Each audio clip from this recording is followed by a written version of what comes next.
Buen día, mi nombre es David Santiago Soacha Orjuela, estudiante del programa de Tecnología en Radiología e Imágenes Diagnósticas de la Universidad Nacional Abierta y a Distancia UNAD. A continuación hablaré acerca de la anatomía radiológica de la columna lumbar.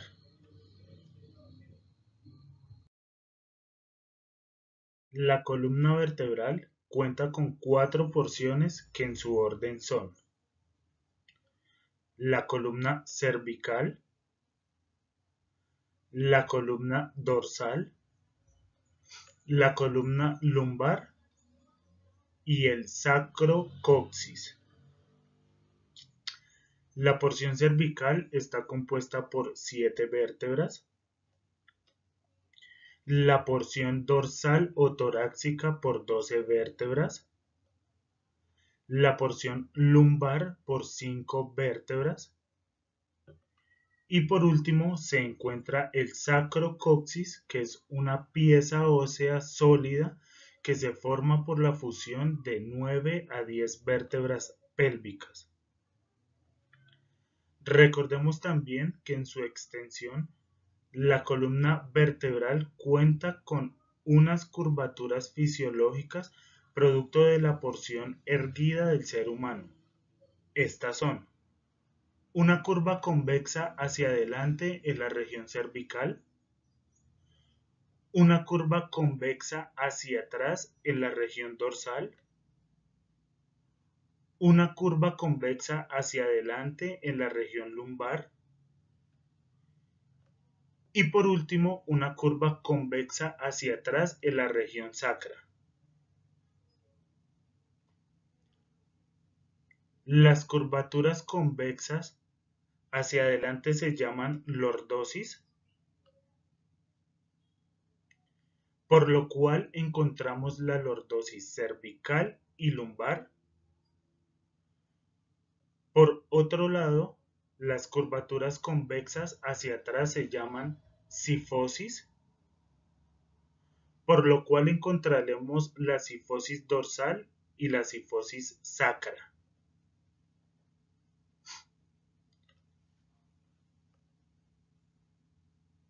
En el ser humano, la columna vertebral tiene una longitud que varía de acuerdo a la estatura y el sexo, pero en promedio se tienen registros que el hombre tiene una longitud de 73 a 75 centímetros y en las mujeres de 60 a 65 centímetros. Esta longitud va disminuyendo con el paso del tiempo debido a los cambios degenerativos en su estructura. Asimismo, las curvaturas vistas anteriormente también van cambiando con el paso del tiempo, por lo cual es natural encontrar que las personas mayores se vuelvan más pronunciada la cifosis dorsal.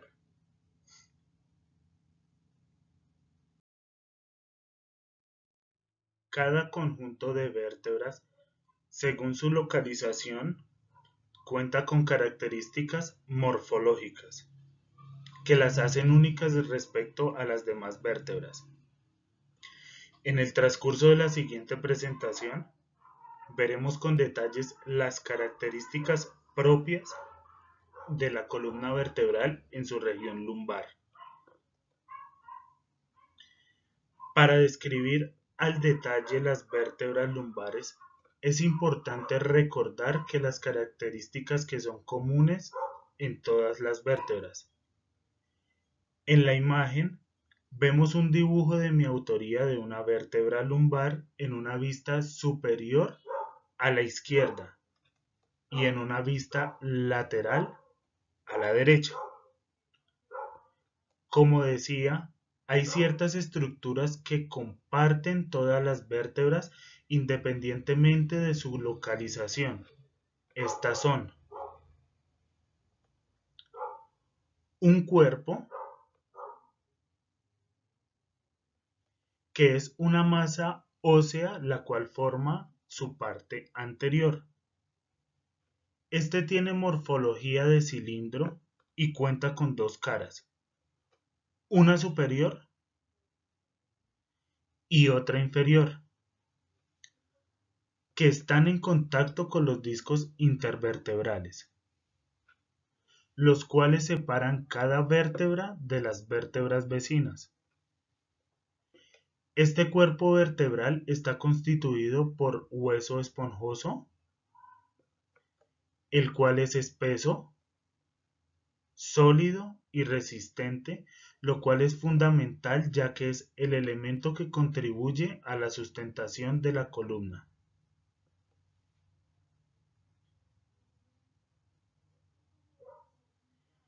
El arco vertebral se encuentra por detrás del cuerpo y cuenta con unas apófisis cuya morfología va cambiando de acuerdo al segmento de la columna estudiado, pero por regla general son dos apófisis transversas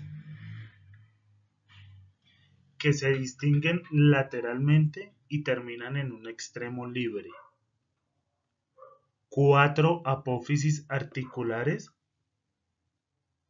las cuales son dos superiores y dos inferiores, las cuales sirven para la articulación con las vértebras vecinas. Una apófisis espinosa con una forma que semeja una pirámide,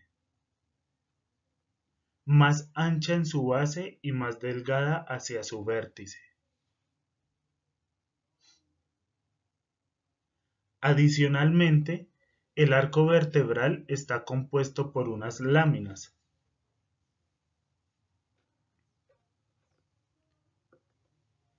que se localizan en base a la apófisis espinosa y se dirigen de forma lateral para unirse a las apófisis transversas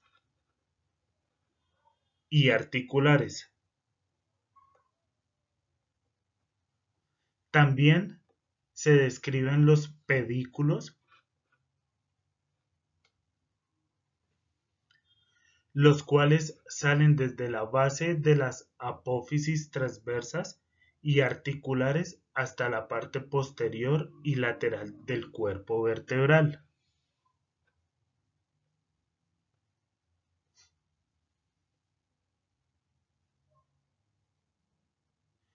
Los pedículos de dos vértebras adyacentes forman los forámenes intervertebrales,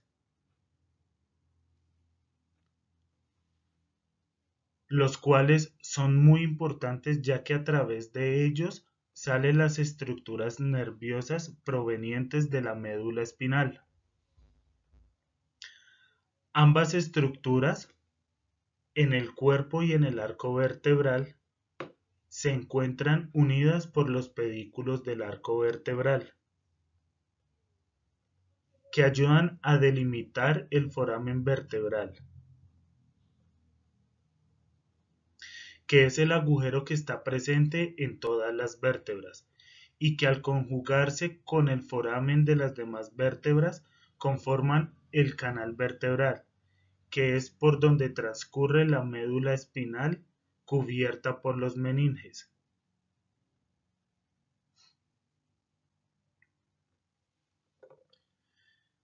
Vemos entonces que además de la función mecánica de la columna, esta también provee una función protectora al contenido nervioso que lleva en su interior y que es fundamental para el funcionamiento motor y autónomo del organismo.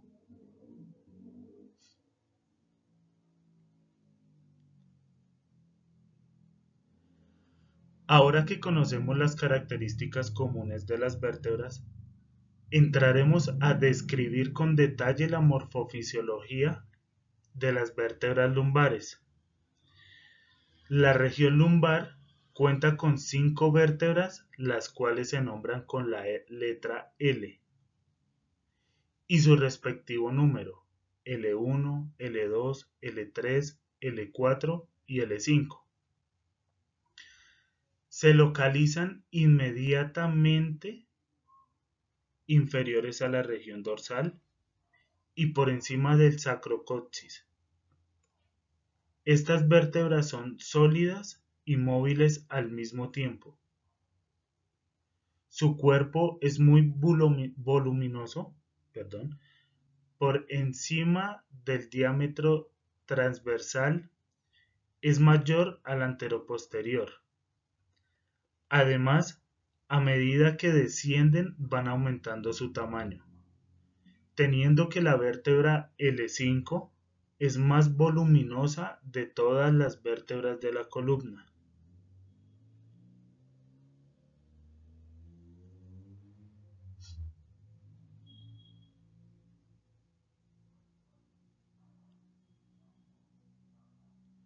Los pedículos emergen de ángulos posterosuperiores del cuerpo y se dirigen de adelante hacia atrás. Son cortos y horizontales. Las láminas son gruesas y de forma rectangular. Son más altas que anchas y tienen disposición oblicua. La apófisis espinosa es cuadrilátera y robusta. Se dirige de forma horizontal hacia atrás y el borde posterior tiene en la parte inferior un tubérculo que representa el vértice de la apófisis.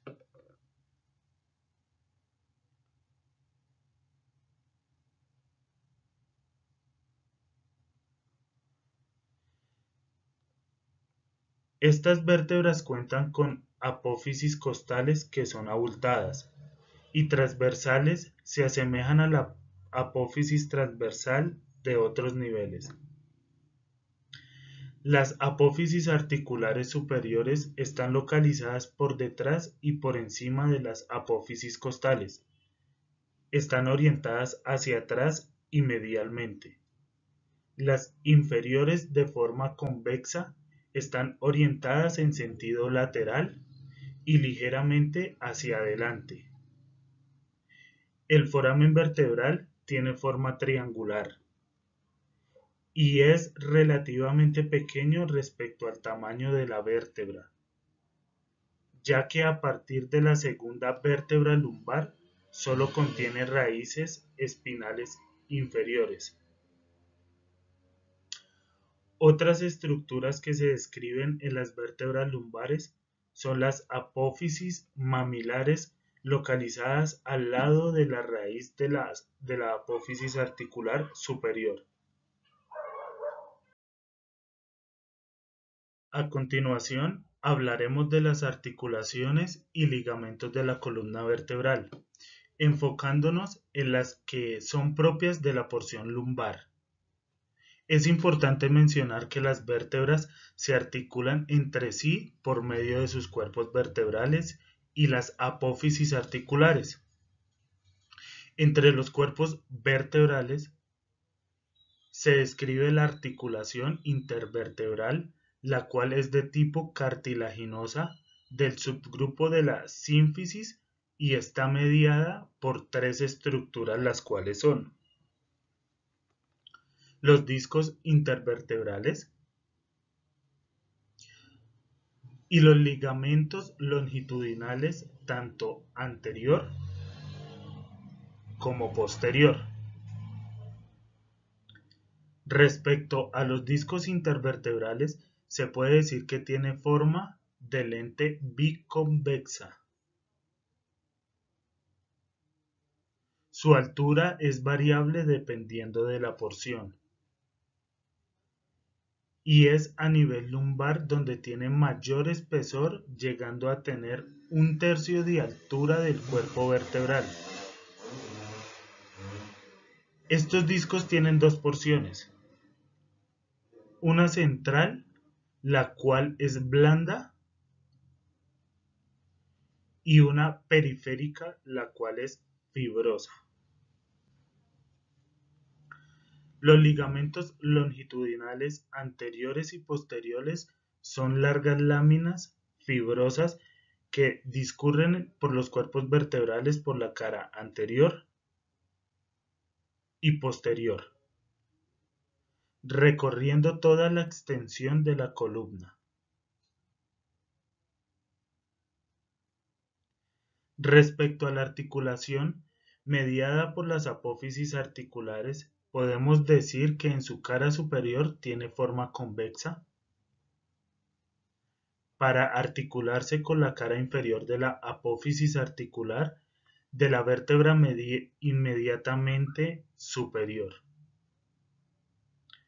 Esta articulación, llamada cigapoficiaria, es de tipo sinovial plana, ya que está cubierta por una membrana sinovial de pequeño tamaño, y a nivel lumbar es muy resistente y está involucrada de manera importante en los movimientos de inclinación lateral y rotación del tronco. Y su afectación causa gran parte de las llamadas lumbalgias o dolores de espalda baja. Adicionalmente, es importante mencionar otros medios de unión entre diferentes porciones de las vértebras a través de los ligamentos. Entre estos cobran especial relevancia los ligamentos amarillos, los cuales tienen forma rectangular y unen las láminas vertebrales. En el siguiente dibujo, traté de representar la disposición adyacente de dos vértebras lumbares, con el fin de esquematizar la disposición de los siguientes ligamentos. Ligamento interespinoso, que ocupa el espacio entre dos apófisis espinosas, y el ligamento supraespinoso, el cual une las apófisis espinosas por su punto más prominente. A nivel lumbar, cobra además especial relevancia la articulación lumbosacra, que tiene características especiales las cuales voy a mencionar a continuación. El cuerpo vertebral de la quinta vértebra lumbar tiene una orientación hacia abajo y hacia atrás con 20 grados de inclinación. Debido a lo anterior, esta articulación tiene refuerzos mecánicos para evitar su deslizamiento. El disco intervertebral es muy grueso y los ligamentos que ya mencionamos previamente están muy desarrollados de manera que son muy estables. Adicionalmente, se describe un ligamento adicional que se proyecta entre la apófisis transversa de la quinta vértebra lumbar y el ala del sacro. Este es el ligamento sacrovertebral. Por último, me referiré brevemente a la vascularización de las vértebras lumbares. La irrigación arterial de estas vértebras proviene de las arterias lumbares, las cuales son ramas directas de la aorta abdominal. A partir de estas arterias lumbares que rodean todo el cuerpo vertebral, se originan diferentes ramas más pequeñas para nutrir cada una de las porciones vertebrales e incluso de la médula espinal, tales como las ramas centrales, las arterias nutricias, las arterias medulares segmentarias. El drenaje venoso, aunque no está representado gráficamente, es paralelo a la irrigación arterial y fluye en los plexos venosos internos y externos, los cuales drenan las venas intervertebrales y estas a su vez en las venas lumbares, que terminan drenando en la cava inferior. A continuación, veremos parte de los conceptos anatómicos ya mencionados, reflejados en proyecciones de la columna lumbar, dentro de las cuales tenemos la anteroposterior y la lateral. Recordemos que en este caso la lateralidad estamos viendo al paciente de frente, es decir, lo que está a la izquierda en la imagen anteroposterior en realidad es la derecha del paciente y viceversa. Identifiquemos primeramente las 5 vértebras lumbares: L1, L2, L3, L4 y L5. Para saber cuál es la primera vértebra lumbar, buscamos la última costilla, la cual se articula con T12, por lo cual la vértebra inmediatamente inferior corresponderá a L1. En ocasiones se puede llegar a observar anomalías en el número de vértebras lumbares y aparecer una sexta vértebra lumbar que en realidad la primera vértebra sacra que se individualiza, a lo cual se le denomina lumbarización sacra. Asimismo, se puede llegar a ver solamente 4 vértebras lumbares con claridad.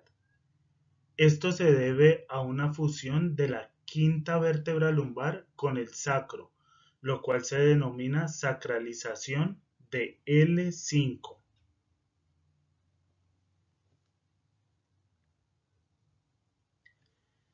Vemos entonces que los cuerpos de las vértebras lumbares son muy voluminosos y que su diámetro transversal es mayor que el anteroposterior.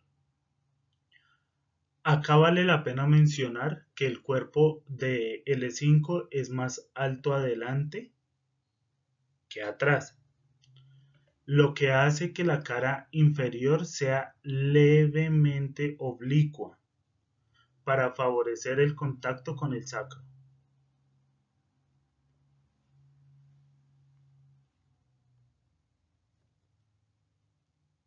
Vemos adicionalmente los pedículos,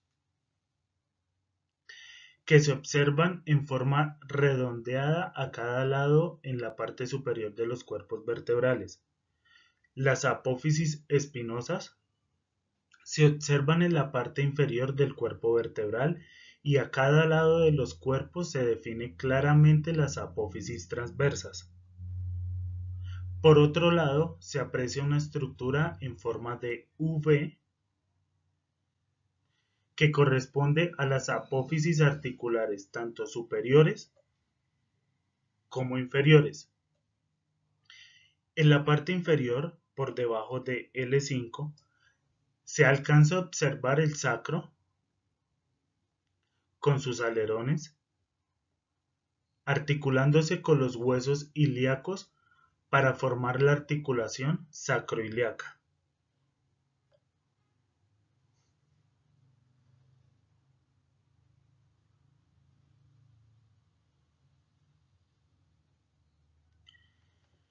Pasando a la radiografía lateral, se realiza nuevamente el ejercicio identificando las vértebras, tanto L1, L2, L3, L4 y L5, y el sacro. Los bordes de los cuerpos vertebrales anterior, posterior, superior e inferior, se aprecia que tanto la cara superior como la cara inferior tienen morfología convexa para alojar el disco intervertebral que tiene forma de lente. Se identifican también con mayor facilidad los pedículos, que se proyectan hacia atrás y se dividen para formar la apófisis articular superior y la apófisis articular inferior, que se articulan a su vez con la apófisis articulares de las vértebras vecinas, formando las articulaciones cicapofisearias, que recordemos son de tipo sinovial plana.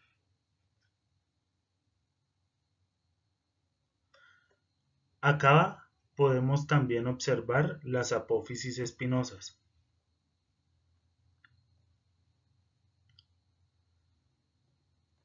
Otra estructura de gran importancia que debe ser evaluada en esta radiografía lateral son los agujeros intervertebrales, los cuales presentan unos límites que veremos a continuación.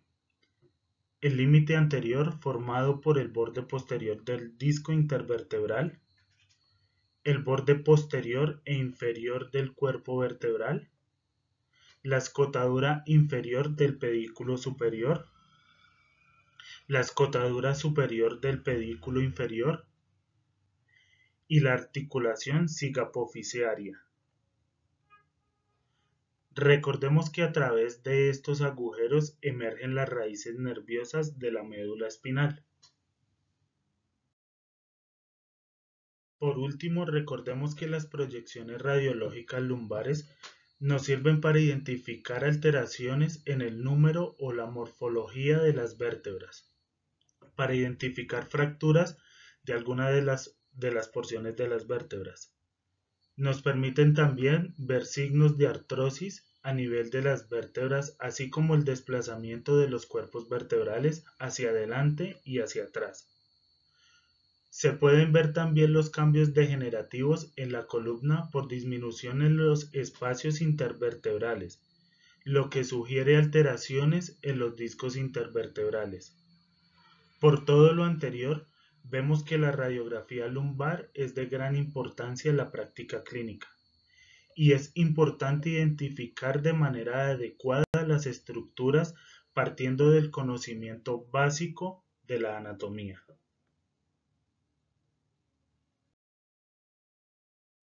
Gracias.